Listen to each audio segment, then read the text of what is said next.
The other thing you talk about, and I've seen this in a few interviews, is your height being something you've almost contended with. And it's, it's interesting because a lot of short men want to be tall men. And to hear a tall man say, speak as if he would rather be a little bit shorter is quite surprising. Well, I'm 6'7", which is too much, is the truth. And, it makes you extraordinary. And look, my eyesight is not, people can't see that. Right. Okay. So that's mine, and that's internalized, and I deal with that how I want to. My height is something that people can always see, and I find it fascinating. Again, in this world of social media, when people talk about microaggressions and stuff that you must have seen your entire life, which is if you're different in any way, right, you're reminded of it non-stop. Mostly people are not being cruel. Sometimes they are.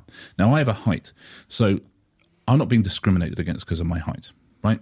It's not, it's not costing me anything. But I do know that every single day of my life I'm reminded of it. Every single day, just non-stop. And so I know that to be a person of colour, to be differently gendered, to be all of these things, I know that the microaggressions I get, you are getting non-stop every day of your life, and in a much more harmful way. So I've always hopefully really, really understood the idea of microaggressions, and that idea that, please, I hear this every single day. Even if you're trying to be kind, if you see somebody is different, they do not need to be told. They do not need it pointed out every single day, because everyone has told them their entire life that they're different.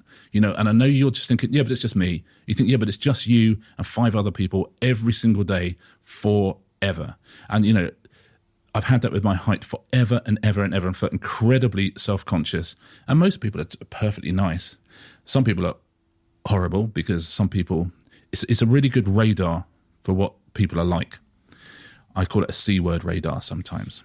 This being different in any way, and which perhaps you'll agree with, which is so many people are sort of lovely and chat, but then, a couple of times a day, there's just someone who wants to shout at you out of a window, or just wants to make you feel small. Ironically, that's what they want to do. And you just think, why? Well, someone's a bit different to you, and you've got to shout something and make yourself feel a bit better, and so being different in any way whatsoever, I think, really teaches you about people and about the hate that's out there and about the unhappiness that's out there, because that's where it all comes from. And so being tall, has taught me about microaggressions, and has made me try and fight for people who are different, and has made me just say to people, if someone is different, right, just talk to them normally. You don't need to. We never had the word, but sometimes I'll sort of tweet something about, oh, I love this film, or I went to see this gig, or blah, blah, blah.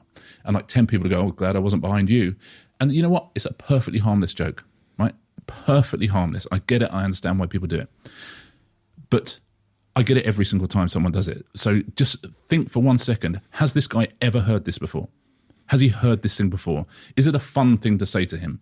Because to me, if I go to a gig or a cinema, it's a nightmare, because I don't want to be in front of anyone. I go out of my way to be as far back as possible, which when you can't see means it's impossible. Or, sit on the aisle in a cinema. I take it seriously. And every single time they say it. Now, that's just a tiny example, but recently people have started saying, oh, you mustn't body shame.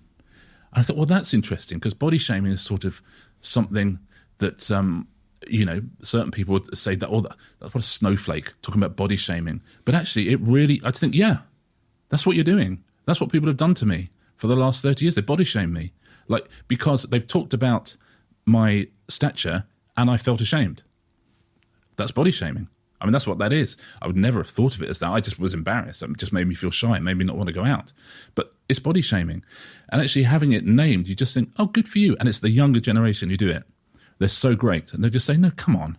That's body shaming. And you think, oh, that's such a lovely sort of thing to have in my armory. To kind of go, yeah, that's exactly what you're doing. And again, 90% of people, they mean nothing by it. And I get it. But it's just boring. And 10% of people, you just think, oh, you're very unpleasant.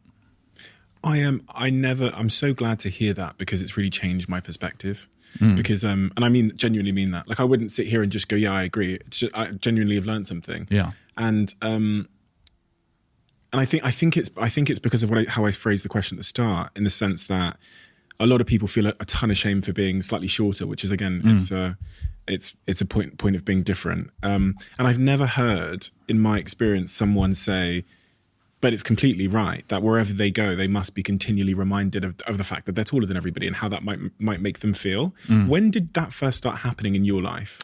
Well, sort of in my teenage years, I was sort of very tall from about 17 probably. I was always tall, but kind of nice. Oh, you're the tallest in your class, and that's, which is quite a fun thing to be. And that's what you want. You want to be 6'2", right? That's what, anyone who's 5'9" or 6'7", we all want to be 6'2". And yes, so sort of 17, 18, and when I was off to university, which again is very, so I'm sort of this guy who is much too tall and is awkward about being tall, who can't see anything, and who's quite an introvert anyway.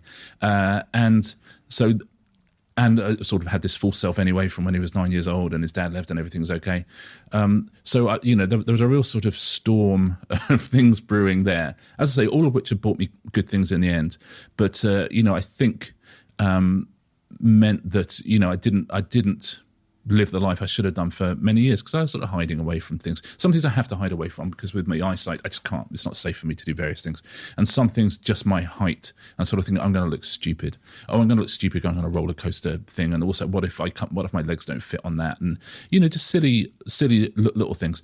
And, the world is not shy in letting you know that you're weird, that there's something weird about you. And certainly that's what I felt.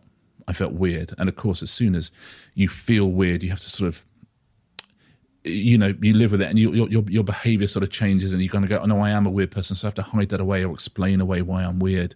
I'm very grateful that the one thing I always had was I was good with words. I was able to put things into words. I was always able to make people laugh.